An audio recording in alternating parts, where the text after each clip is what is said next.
7 of the 11 candidates running for president in Brazil were on stage at Thursday night's debate, but the spotlight was by far on the two front-runners, President Jair Bolsonaro and Luiz Inacio Lula da Silva, or Lula as he's popularly known.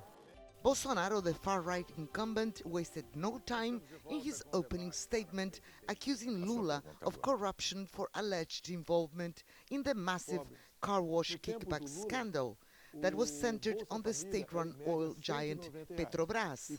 Mentiroso, Liar, criminal, traitor, stealing millions from companies after you got to power.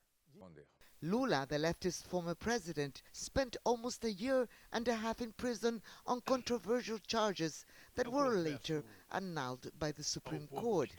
He fired back at Bolsonaro. It is insane that a president comes here and says what he says with the utmost audacity. That's why on October the 2nd, the people will send you packing. Political analyst Mauricio Santoro said the debate didn't sway voters because most people have already made their minds up. Nevertheless, he expressed concern about the possibility of post-electoral violence. We face two big risks in the election. One is political violence between the supporters of the different candidates, which has happened a lot in the last months.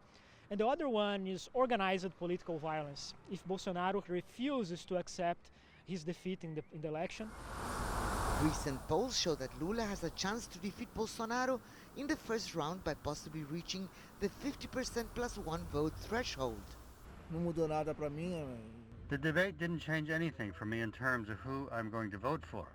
I'm going to vote for Bolsonaro, and I think he can do an even better job. I don't subscribe at all to Bolsonaro's politics. He's unprepared, he's rude, violent, and incites hatred in the country. Lula is the opposite. But tensions are running high. On Wednesday, Bolsonaro's Liberal Party released a document claiming, without evidence, that the results could be manipulated.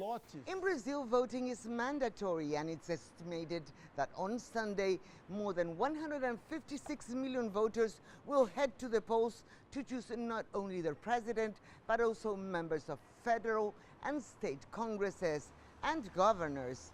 If the presidential race is not decided after the first round, there will be a runoff on the 30th of October.